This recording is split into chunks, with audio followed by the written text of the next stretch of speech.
The Starry Night, 1889. They say genius often emerges from madness. And perhaps no painting embodies this truth more than Vincent Van Gogh's The Starry Night. Painted while confined in the asylum of Saint Remy, it is less a landscape and more a confession, a scream in color, a soul laid bare on canvas. Imagine the scene: Van Gogh pacing his narrow cell, tormented by voices only he could hear. Outside, the Provençal night stretched endlessly, filled with silence, filled with indifference. Yet to Vincent the sky was not silent. It pulsed, it churned, it trembled like his own unstable mind. He stared out the barred window, and where others saw calm stars, he saw an ocean of fire. In June 1889, he seized his brushes and attacked the canvas with manic urgency. This was not observation, this was revelation. The deep cobalt blues, the furious spirals of light, the molten yellow stars, they were the language of a man desperate to give form to what burned inside him. His strokes whipped across the surface, thick, violent, unrelenting. Each swirl was like a heartbeat. Each dash of paint, a fragment of his fractured thoughts. The church steeple pierces upward, sharp and solitary, a reminder of human yearning for peace, for faith, for meaning. But it feels overwhelmed, dwarfed by the cosmic storm above. In Van Gogh's world, heaven is vast and terrible, and the earth, small, fragile, vulnerable. The artistic process itself was a paradox. Though he painted from memory, the rhythm of the night sky outside his asylum window guided him. He did not copy what he saw, he transformed it, amplifying the violence of the heavens. The brushwork was thick, sculptural, so tactile you can almost feel the turbulence. The paint itself becomes matter. The stars do not merely shine, they throb, alive, almost monstrous. The historical moment was bleak. Vincent was isolated, broken by seizures, unsure if he would ever leave the asylum. Letters to his brother Theo reveal a man oscillating between hope and despair. "Why," he wrote, "should the shining of the stars be less accessible to us than the black dots on the map of France?" To him the sky was a map, but a map not of geography, rather of eternity, of what lay beyond life. The symbolism is haunting. The cypress tree rises dark and flame-like, bridging the earth and heavens, a symbol of death in Mediterranean culture. Did Vincent see in it his own fate, the inevitable merging of his tormented body with the eternal night? The stars themselves are not twinkling dots, but fiery whirlpools, consuming and eternal. It is as if he wanted to dissolve into them, to abandon Earth's suffering and find rest in their infinite glow. And yet, the Starry Night was not celebrated in his lifetime. Vincent himself dismissed it as a failure, calling it exaggerated. Critics and buyers ignored it. To them it was too wild, too chaotic, too far removed from the calm landscapes fashionable in the salons of Paris. The world was not ready for this vision. It was only decades later, after his tragic death, that the Starry Night was recognized for what it truly was, not merely a painting of a night sky, but an X-ray of the human soul under unbearable pressure. Today it hangs in the Museum of Modern Art in New York, perhaps the most iconic image in Western art, endlessly reproduced, endlessly admired. But its true power is not in fame. It is in the unsettling feeling it leaves inside us. Look at it long enough and you don't just see Vincent's madness. You feel your own fragility, your own longing, your own smallness against the infinite.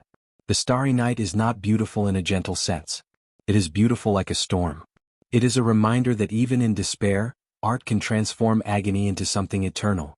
And though Van Gogh would never know it, his cry in color became the world's most whispered prayer. Sunflowers, 1888. In the sweltering heat of the Provençal summer of 1888, Vincent van Gogh transformed simple sunflowers into a blazing testament of life, mortality, and obsession. There is a story whispered among art historians. Vincent believed that painting these flowers could speak the language of hope, a language more vivid than words, more urgent than prayer. Vincent's Sunflower series was not just about flowers, it was about human emotion incarnate. He arranged them in simple vases, yet in each yellow petal, in each curling, decaying leaf, there lives an intensity that borders on the spiritual. The flowers themselves were a metaphor for life's fleeting nature. Some vibrant, bursting with energy, others wilting, curling in silent resignation.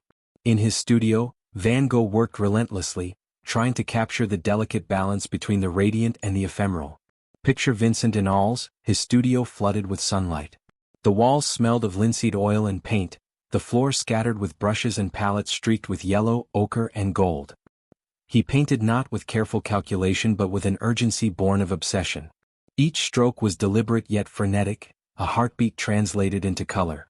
Thick, sculptural layers of pigment brought the flowers to life, their stems almost trembling with the invisible energy Vincent felt coursing through them. The creation of these paintings was deeply intertwined with his emotional and mental state. Vincent was tormented yet inspired. Letters to Theo reveal a man striving for companionship through art. He wanted these sunflowers to adorn the room where his friend Paul Gauguin would stay, to create a space of warmth, color, and emotional resonance. The paintings were gifts, confessions, and prayers, all rolled into one. Technically, Van Gogh's approach was revolutionary.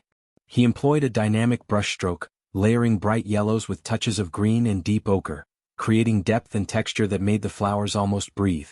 The backgrounds were often a subdued green or blue, allowing the sunflowers to explode with vibrancy, commanding attention and evoking the sensation of sunlight captured in paint. Historically, the series emerged during a tumultuous period. Van Gogh was trying to establish his Yellow House in Arles, a studio and home for creativity and collaboration. His excitement was marred by instability, financial strain, and the looming threat of his mental health crises. Within months, episodes of despair would lead to violent outbursts, yet in the sunflowers one can see his fleeting moments of serenity, a glimpse of hope that he clung to. The symbolism is both subtle and profound. Sunflowers turn to follow the sun. Vincent likened them to the human soul seeking light. Some petals droop, some stems bend, a meditation on decay, mortality, and the inevitable passage of time. Yet the overwhelming yellow radiates optimism, suggesting that even in suffering, there is beauty and resilience. Reception at the time was muted. The bold yellows, the emotional intensity, were unconventional and misunderstood. Critics and collectors were slow to appreciate Van Gogh's radical approach. Only decades later, sunflowers would become one of the most celebrated series in art history, symbols not just of Vincent's genius, but of his tortured, deeply human spirit. Today, sunflowers is a visual echo of Van Gogh himself, radiant, volatile, alive. Each version of the series whispers stories of friendship, hope, and despair. When you stand before them, it is as if you hear Vincent's pulse, feel his excitement, his longing, his ceaseless drive to communicate the intensity of life through paint. Sunflowers are not merely flowers. They are Van Gogh's heart made visible, a fiery yellow blaze that refuses to be ignored, reminding us that even in the shadow of mortality, art can immortalize joy, passion, and the very essence of existence. Starry Night over the Rhône, 1888.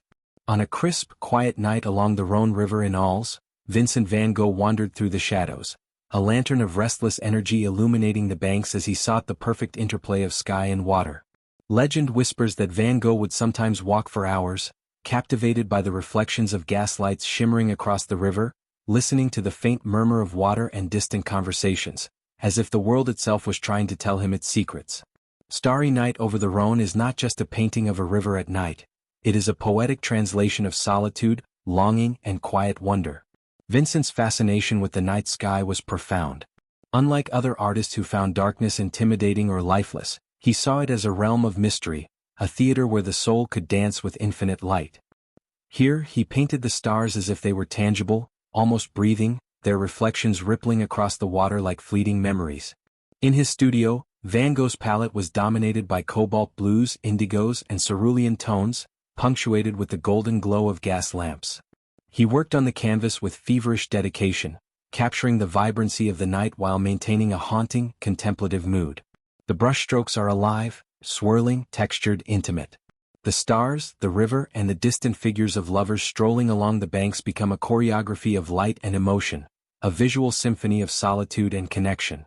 Van Gogh painted Starry Night over the Rhône with the memory of companionship and isolation intertwined.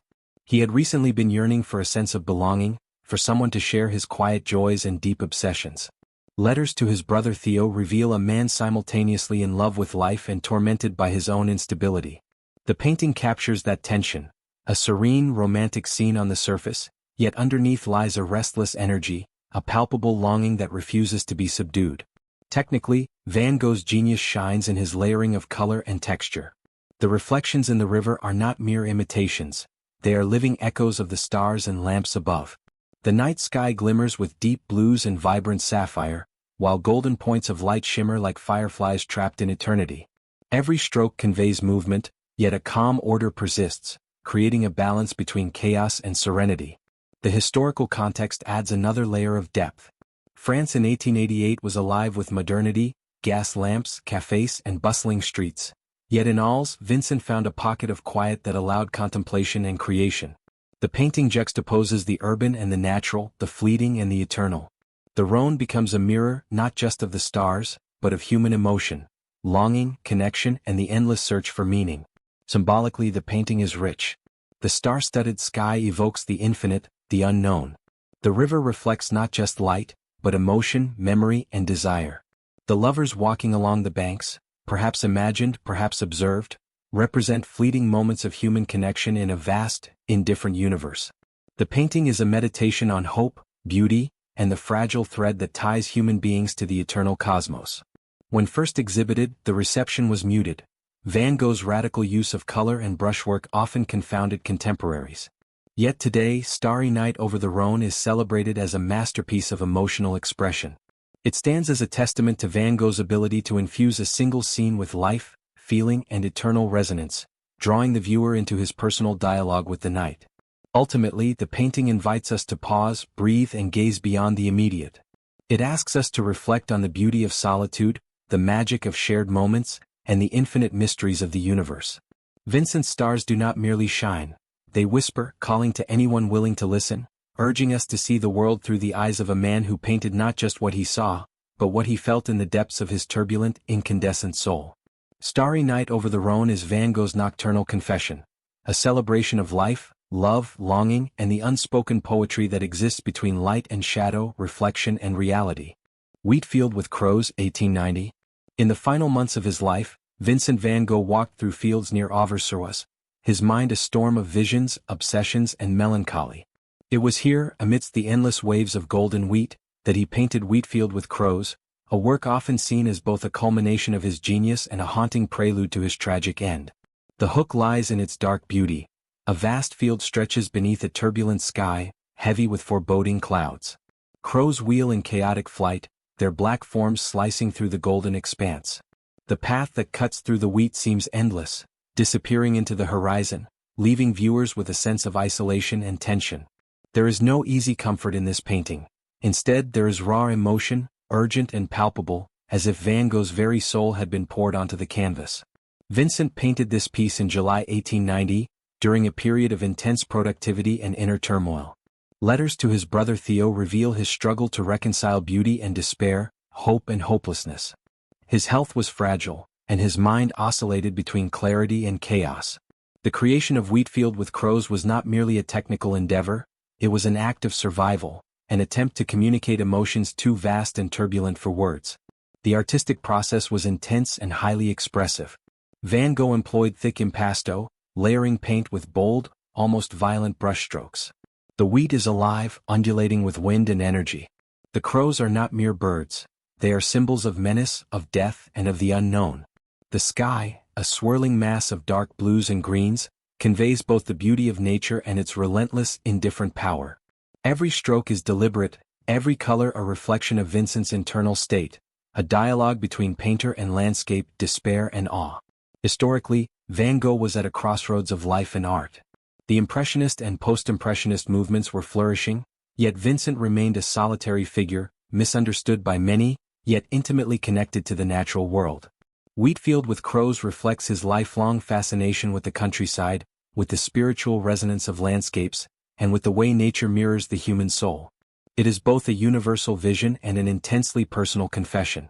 Symbolism permeates the work. The crows represent omens, perhaps a reflection of Vincent's awareness of his mortality. The path that disappears into the horizon could be interpreted as the journey of life, uncertain and uncharted. The wheat fields, glowing under the turbulent sky, signify the enduring beauty of the natural world, a stark contrast to the chaos above. In this painting, life and death, hope and despair, are inseparably intertwined. When the painting was first created, its impact was limited to a private circle.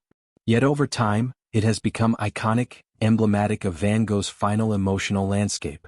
Art historians and viewers alike see it as a raw, almost prophetic testament to the human condition, a reflection of isolation, creativity, and the fragile line between genius and suffering. Cinematically, one can imagine standing at the edge of the field, feeling the wind in the wheat, hearing the distant caw of crows, sensing the immense sky pressing down upon the earth. Vincent's brush has frozen this sensation, turning it into a visual symphony of tension, beauty, and unease. The viewer is drawn into the moment, compelled to confront the vulnerability and intensity of existence as Van Gogh saw it. Poetically, Wheatfield with Crows speaks of life's fragility and the inevitability of death, yet it is also a celebration of Vincent's artistic courage. He dared to confront his fears, his obsessions, and his despair head-on, transforming them into a work that continues to captivate and move audiences. Every stroke vibrates with the urgency of a soul aware of its fleeting time, yet determined to leave behind a testimony of its vision, its pain, and its beauty. In the end, this painting is a dialogue across time. Vincent's turbulent spirit reaches out to us, reminding us of the power of art to capture the rawness of human emotion, the beauty of the natural world, and the haunting mystery that lies at the heart of existence. Wheatfield with Crows is not just a painting, it is Van Gogh's voice, echoing through history, a luminous testament to the fragile brilliance of a life lived with relentless passion. Almond Blossoms, 1890. In the quiet of a spring morning, Vincent Van Gogh picked up his brush and began a work unlike the turbulence of his final months. Almond Blossoms bursts with delicate life and a gentle, almost ethereal energy, offering a glimpse of hope and renewal in the shadow of Vincent's own fragility. What makes this painting extraordinary is that it was created for a purpose deeply personal, to celebrate the birth of his nephew Vincent Willem van Gogh. In that moment, life and art converge, and the canvas becomes a vessel for love, optimism, and the promise of new beginnings. The hook lies in the contrast. Just months before his death, amidst fields of despair and mental turmoil, Vincent turned his attention to blossoms, white, tender, and luminous against a sky of serene blue. This shift from crows and wheat to gentle flowers creates an immediate intrigue. How could a man consumed by inner chaos produce such calm, such lightness? The answer lies in the intensity of Van Gogh's emotions. Even in darkness, he sought moments of beauty, anchoring his hope in life itself. Vincent painted Almond Blossoms in early 1890, during his stay in the south of France and shortly after arriving in Auvers-sur-Oise. Letters to his brother Theo reveal a rare serenity and a profound desire to honor life's continuity. Though his mental health remained precarious, the act of painting blossoming branches was almost ritualistic, a meditation on growth, innocence, and the cycles of nature. Each stroke was deliberate, yet fluid, capturing the ephemeral essence of spring as if frozen in time. The artistic process reflects Van Gogh's deep engagement with both Japanese art and European traditions. He was inspired by the Japanese woodblock prints he admired, borrowing their bold lines, compositional clarity, and rhythmic patterns. The branches of the almond tree stretch across the canvas in elegant arcs, punctuated by clusters of pale blossoms. The sky behind is a tranquil, uniform blue, providing contrast and making the flowers almost luminescent. Van Gogh's brushwork here is both precise and expressive. The blossoms seem to tremble with life, their forms suspended in perfect harmony between nature and artistic vision. Historically, Van Gogh was exploring new avenues of artistic inspiration. The Japanism trend had swept through Europe, influencing Impressionists and Post-Impressionists alike. Yet, Vincent's engagement with it was intensely personal. Almond Blossoms is not merely a stylistic experiment. It is a dialogue between cultures, a bridge between the external beauty of the world and the internal hopes of the artist. Socially, the painting embodies optimism and familial love in an era often shadowed by industrialization, social unrest, and personal strife. Symbolism enriches every detail. The almond tree, among the first to bloom in spring, symbolizes awakening, resilience, and the triumph of life over the cold dormancy of winter. For Vincent, these branches were more than botanical studies. They were messengers of hope and continuity, reaching across the canvas toward the child for whom the painting was made. Each blossom is a metaphor for purity, potential, and the beauty that persists despite life's inevitable hardships. When first created, the painting was a gift, a private token of affection, not intended for exhibition. Yet over time, it has come to symbolize Van Gogh's capacity for transcendence, the ability to transform fleeting moments of joy into enduring artistic expression. It is now recognized as one of his most serene and spiritually uplifting works, providing balance to the darker, more turbulent paintings that dominate his oeuvre. Cinematically, one can imagine standing beneath the almond branches, feeling the gentle breeze, sensing the soft fragrance of blossoms, and witnessing the tender dance of light on petals. Van Gogh's brush has captured not just the visual beauty but the emotional resonance of a spring morning, a quiet, luminous moment frozen forever in color and form. The viewer becomes part of the scene, enveloped in its calm, yet aware of the poignancy of the context. Life, hope, and art intertwined in fragile equilibrium. Poetically, Almond Blossoms is a meditation on life's enduring potential and the resilience of the human spirit. Even as Vincent approached the end of his life, he reached outward, touching the future through his nephew, infusing his canvas with optimism and love. The painting reminds us that creativity can coexist with despair, that beauty can emerge from struggle, and that hope can bloom even in the shadow of tragedy. In the end, Almond Blossoms is not merely a work of art, it is a message across time, a whisper from Vincent Van Gogh, a testament to life, family, and the quiet power of hope. The branches stretch beyond the canvas, the blossoms shimmer with possibility, and the painting remains, a luminous reminder that even amidst darkness, the human spirit can reach for the light.